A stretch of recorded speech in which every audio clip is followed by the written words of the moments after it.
Hello everyone. तो आज मैं अपना ओएनजीसी का इंटरव्यू एक्सपीरियंस शेयर करूंगा जो कि 2 फरवरी 2023 में था। उत्तराखंड देहरादून में मेरा इंटरव्यू था। ठीक है। तो मैं स्टार्टिंग से मतलब शेयर करता हूँ जैसे कि थोड़ा सा इंटरेस्टिंग लगे। ठीक है। तो मैं 31 में वहाँ पे पहुँच गया। ठीक है।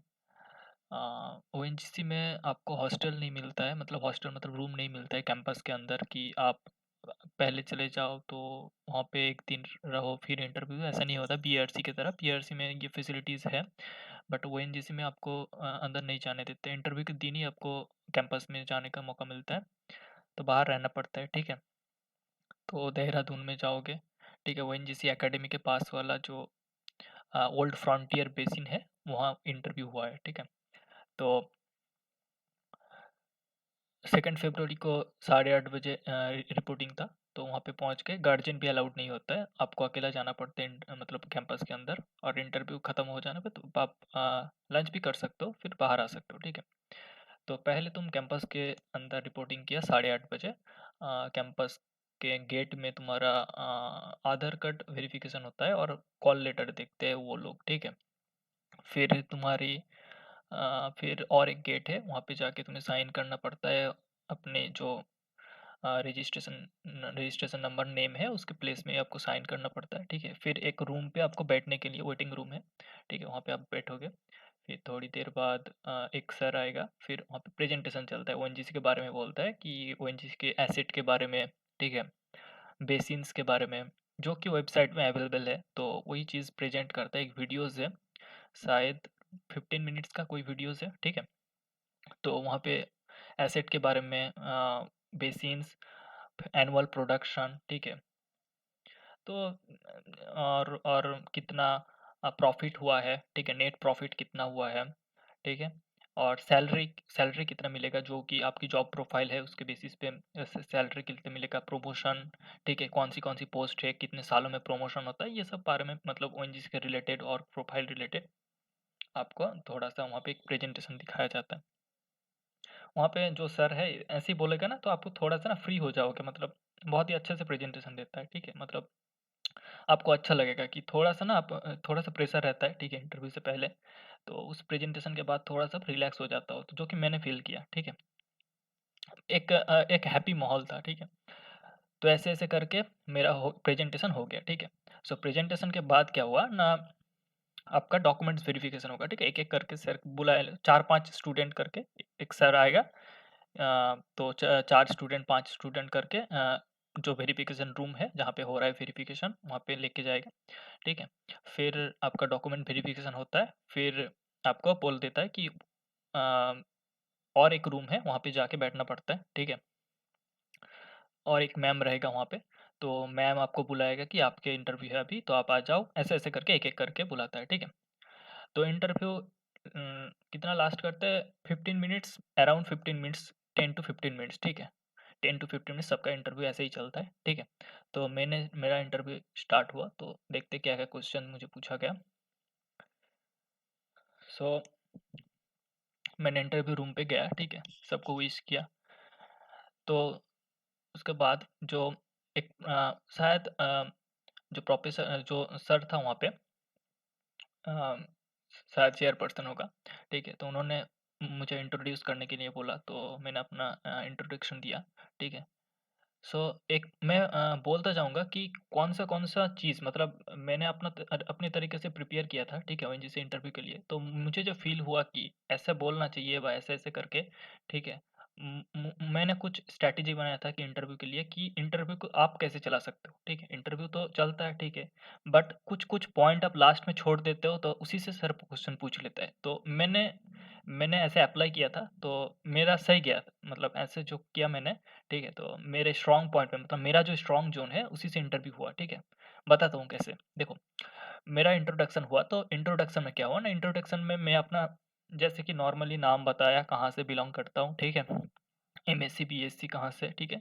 अचीवमेंट्स के बारे में थोड़ा-सा बोला मैंने, ठीक है। लास्ट में क्या किया मैंने, हॉबी के बारे में बताया, ठीक है। हॉबी डिटेल हॉबी नहीं कि आप डिटेल में अपना हॉबी बताओ, जितने देर वो आपसे नहीं पूछता कि आपकी डिटेल में हॉबी बताओ कि अपना हॉबी क्या है, तब अपनी डिटेल में बताना है। बट जब इंट्रोड्यूस कर रहे हो खुद को, तो वहाँ पे एक लाइन पे अपना हॉबी बता दो कि मुझे बुक पढ़ना पसंद है, मुझे क्रिकेट खेलना पसंद है, या मुझे यूट्यूब वीडियोस बनाना पसंद है, जो भी आपका हॉबी है, ठीक है। तो यहाँ पे मैंने एक ऑनलाइन एक एक एक लाइन पे मैंने अपना हॉबी बता दिया कि मुझे क्रिकेट खेलना देखना पसंद है, तो मैंने अपना हॉबी में क्रिकेट रखा था, ठीक है।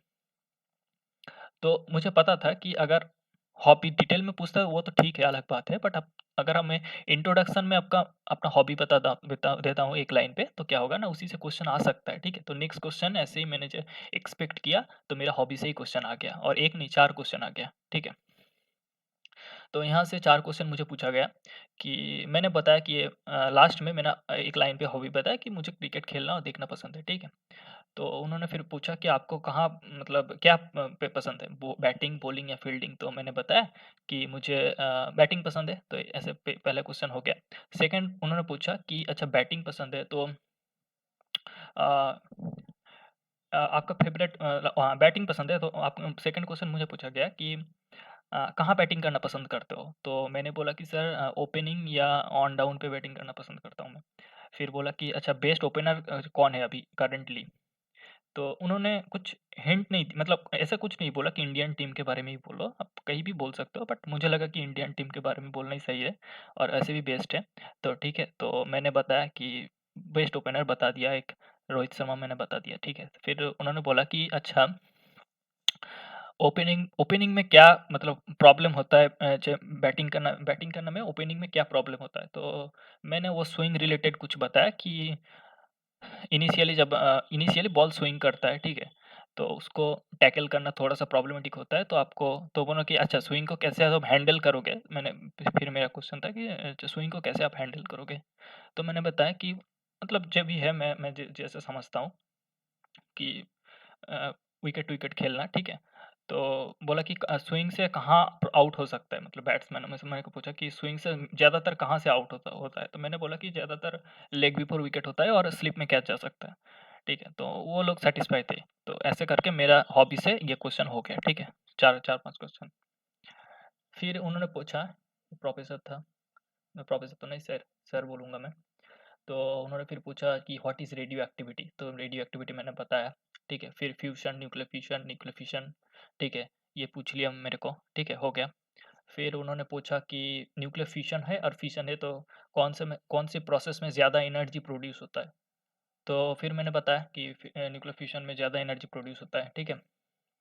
फिर मेरा नेक्स्ट क्वेश्चन था, अच्छा मेरे को बोला कि हमारा जो सन है, सन में कौन-सा प्रोसेस होता है? फ्यूज़न होता है या फिशन होता है? तो फिर मैंने बताया कि सर सन में न्यूक्लियर फ्यूज़न होता है। तो सर ने बोला कि तुम ठीक से बताओ, एक बार सोच लो। तो मैंने बोला नहीं सर फ्यूज़न ही होता है। बोले कि नहीं फ्यूज़न, फिर एक बार सोच लो तुम, इस बार फिक्स्ड कर दूँगा मैं। तो मैंने बोला कि सर न्यूक्लियर फ्यूज़न ही होता है, हाइड्रोजन से हीलियम में कन्वर्ट होता है। तो सब सर लोग हँस हँस रहे। तो ऐसे करके कन्फ्यूज़ करने की ट्राई करेंगे, सब लोग ही करते हैं ऐसे ही थोड़ा बहुत, ठीक है? तो अगर आप श्योर हो तो मतलब आप बोलो आंसर, ठीक है? कि मैं श्योर हूँ सर, न्यूक्लियर फ्यूज़न ही होता है या जो भी है, ठीक है? अगर श्योर नहीं हो तो पहले ही बता दिया करो कि मैं श्योर नहीं हूँ, ठीक है? तो एक्सेप्ट कर लेना अच्छा है। फिर उन्होंने बोला कि अच्छा एप्लीकेशन बताओ, रेडियो एक्टिविटी का एप्लीकेशन बताओ। तो मैंने कार्बन 14 का एप्लीकेशन जो है वो बताया कि कार्बन 14 जो फॉसिल फ्यूल का और कोई भी रॉक का जो पुराना रॉक है या जो भी है उसका एज एज हम कैलकुलेट डिटरमाइन कर सकते हैं, ठीक है? कार्बन 14 जो आइसोटोप है, रेडियो एक्टिव आइसोटोप उससे। और मैंने बताया कि इलेक्ट्रिसिटी प्रोडक्शन में यूज़ होता है, ठीक है? जो कंट्रोल्ड न्यूक्लियर फिशन है वो इलेक्ट्रिसिटी प्रोडक्शन में हम यूज़ करते हैं, ठीक है? तो सर ने बोला कि एटॉमिक बम, हाइड्रोजन बम इसमें, और हाँ सर एटॉमिक बम में भी यूज़ होता है। एटॉमिक बम में न्यूक्लियर फिशन यूज़ होता है और हाइड्रोजन बम जो है उसमें न्यूक्लियर फिशन यूज़ होता है।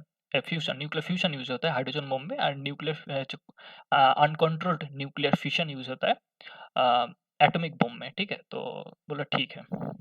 फिर उन्होंने पूछा मुझे कि what is stress in rock? ठीक है, ये क्वेश्चन मेरे को पूछा गया। तो ये क्वेश्चन मुझे तब नहीं आता था। मुझे रॉक का 3 प्रॉपर्टी पता था, ठीक है? Porosity, compressibility and permeability. But stress in rock मुझे लगा था कि कंप्रेसिबिलिटी हो सकता है, बट मुझे डाउट था, तो मैंने बोला कि सर मुझे नहीं आता, तो ये क्वेश्चन मुझे छोड़ दिया। फिर उन्होंने पूछा कि tell us some method for purification and separation of organic compound.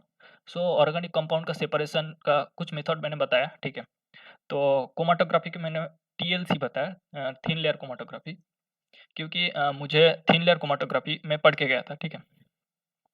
और कॉलम क्रोमैटोग्राफी मुझे आता है, ठीक है? मतलब पढ़ के गया था, बट उतना मैं मतलब उसी से अगर कुछ डेप्थ में चला जाए तो ऐसा ऐसा भी हो सकता है कि मुझे नहीं आता। तो थोड़ा बहुत ना खुद को ऐसे करो कि जो भी आता है जैसे कि स्ट्रॉन्ग पॉइंट है, ऐसे-ऐसे करके जाओ, ठीक है? तो फिर बोला, मैंने बोला थिन लेयर क्रोमैटोग्राफी सर। तो बोला कि थिन लेयर क्रोमैटोग्राफी, अच्छा और कुछ क्रोमैटोग्राफी है? तो मैंने बोला हाँ सर। फिर उन्होंने पूछ ही लिया कि वो बता क्यों नहीं रहे? तो मैंने बोला हाँ सर, कॉलम क्रोमैटोग्राफी है। तो फिर मैंने बताया सर कॉलम क्रोमैटोग्राफी मैंने उतना लैब में यूज़ नहीं किया है, बट टीएलसी जो है थिन लेयर क्रोमैटोग्राफी वो मैंने बीएससी में यूज़ किया है। तो बोला अच्छा ठीक है। तो फिर बोला कि अच्छा कि कैसे थिन लेयर क्रोमैटोग्राफी को कैसे किया है? कैसे लैब में यूज़ किए हो? थोड़ा बहुत बताओ हमें। तो इनिशियली कैसे-कैसे करते हैं थिन लेयर क्रोमैटोग्राफी जो प्रोसेस है, तो फिर मैंने बताया। फिर उन्होंने अचानक पूछ लिया कि व्हाट इज़ H2S, ठीक है? तो मैं तो थोड़ा-सा मतलब ऐसे चल रहा था, तो व्हाट इज़ H2S, तो H2S को क्या बताऊँ? तो मैंने सिंपली बताया, ठीक है? उतना मैं डिटेल में कुछ नहीं बता पाया उस टाइम। तो सिंपली मैंने बताया कि H2S एक गैस है जो इंजूरियस टू हेल्थ है, ठीक है? तो ऐसे ही नॉर्मली बता के मैं स्टॉप हो गया, तो वो लोग देख रहे हैं मेरे तरफ कि और कुछ बोलेगा, बट हाँ, क्या है कि मुझे ये भी बताना चाहिए था कि रॉटिंग एक टाइप स्मेल है, तो वो उस टाइम मतलब मुझे याद नहीं था, ठीक है? तो ऐसे ही मैंने बताया, ठीक है? फिर उन्होंने पूछा कि व्हाट इज़ पेप्टाइड? तो पेप्टाइड कहाँ से आया? ना मेरा प्रोजेक्ट था uh, hydrophobic peptide peptide nucleic acid synthesis, ठीक है? तो इसमें मेरा प्रोजेक्ट था, तो वहाँ से आया कि व्हाट इज़ पेप्टाइड? उन्होंने पूछा कि व्हाट इज़ पेप्टाइड, ठीक है? फिर सेकंड क्वेश्चन क्या था? हाँ, what is nucleic acid? Nucleic acid क्या है? ठीक है? देन उन्होंने पूछा कि what is the full form of DNA, RNA? तो मैंने बताया कि डीएनए, आरएनए का फुल फॉर्म क्या है? ठीक है? फिर role of a chemist in environmental department in ONGC, ठीक है? अब देखो, ओएनजीसी केमिस्ट का जो रोल है, 3 मेन टाइप रोल है, ठीक है? एक है ड्रिलिंग फ्लूइड जो है, माड सर्विसेज, ठीक है? सेकंड इज़ क्वालिटी कंट्रोल, ठीक है? आप क्वालिटी कंट्रोल करते हो क्रूड ऑयल का और नेचुरल गैस का, ठीक है? थर्ड इज़ कि जो लैब्स में वर्क होता है research and development various method के ऊपर, ठीक है? कि रिसर्च एंड डेवलपमेंट होता है, ठीक है? आर-एन-डी सेक्शन में वर्क होता है लैब में। तो ये 3 मतलब मेनली होता है, और भी रोल है केमिस्ट का, ठीक है? जैसे कि safety, health and environmental. But उस टाइम क्या हुआ था, मैंने 3 ही रोल पढ़ के गया था, जनरली यही मेन रोल है केमिस्ट का, ठीक है? But safety, health and environment के ऊपर भी क्वेश्चन मतलब उन्होंने इसलिए मुझे पूछ लिया था कि एनवायरनमेंट के ऊपर केमिस्ट का रोल क्या है? मतलब एनवायरनमेंटल डिपार्टमेंट है ओएनजीसी का, उसमें भी केमिस्ट पोस्टेड होता है, ठीक है? तो उन्होंने फिर पूछा मेरे को, तो मैंने इन जनरली बताया कि केमिस्ट का एनवायरनमेंट में क्या रोल है, बट हाँ, मैंने सर को बताया कि ओएनजीसी में एक्चुअली क्या करते हैं, एनवायरनमेंटल डिपार्टमेंट केमिस्ट, वो मुझे नहीं पता, बट ऐसे-ऐसे बस मतलब ओएनजीसी के काम से रिलेटेड करके केमिस्ट का मैंने जस्ट एनवायरनमेंटल रिलेटेड कुछ मैंने एज़्यूम किया, मतलब ऐसे-ऐसे हो सकता है, ऐसे-ऐसे हो सकता है, बस ऐसे-ऐसे करके, ठीक है? बट हाँ, ज़्यादा डीपली नहीं किया, बट एक्चुअली मुझे पता नहीं था, ठीक है? तो कुछ-कुछ मैंने पढ़ा था ओएनजीसी रिलेटेड, तो उसी को मैं तो कोरिलेट करके मैंने बताया, क्योंकि ये क्वेश्चन आना चाहिए। फिर उन्होंने पूछा, क्योंकि मेरा नाम मुस्तफ़िज़ुर रहमान है, तो उन्होंने पूछा कि हू इज़ मुस्तफ़िज़ुर रहमान? तो मुझे लगा कि मेरे बारे में तो नहीं पूछ रहा, क्योंकि मैं तो इंट्रोडक्शन दे चुका एक बार। तो मुझे पता है कि क्योंकि मेरा हॉबी था क्रिकेट, और क्रिकेट में आप लोगों को पता ही होगा, ठीक है? मुस्तफ़िज़ुर रहमान कि बांग्लादेश लेफ्ट हैंड बॉलर। तो मुझे लगा कि वो उसी के बारे में पूछ रहे। तो फिर मैंने बताया सर को, फिर सर बोले अच्छा ठीक है। फिर दूसरे सर के पास चले गए। ये सेकंड वाला सर पूछ रहा था, ठीक है? ये सेकंड वाला सर पूछ रहा था, और यहीं तक, ये इस तक पहला सर पूछा, ठीक है? 10 क्वेश्चन पहले सर पूछा, फिर सेकंड एक सर था, पास में ही उन्होंने पूछा, ठीक है। फिर यहाँ से थर्ड जो सर था उन्होंने पूछा, ठीक है। फिर सर ने पूछा कि व्हाट इज़ नॉकिंग? तो देखो ये जो क्वेश्चन है, ठीक है, यहाँ से यहाँ तक, ठीक है। ये जो क्वेश्चन है ये जो मतलब प्रोडक्ट्स है, ठीक है, पेट्रोलियम प्रोडक्ट्स है उसके ऊपर, ठीक है। तो अगर आप पढ़ के जाना चाहिए, तो उस टाइम मैं पढ़ के गया था तो हो गया, ठीक है। तो व्हाट इज़ नॉकिंग बोला, ठीक है। तो मैंने बताया कि the metallic sound produce when irregular burning of fuel, ठीक है। So this is called knocking, okay. Then उन्होंने पूछा व्हाट इज ऑक्टेन नंबर। तो ऑक्टेन नंबर क्या है ना, to introduce the quality of petrol, ठीक है।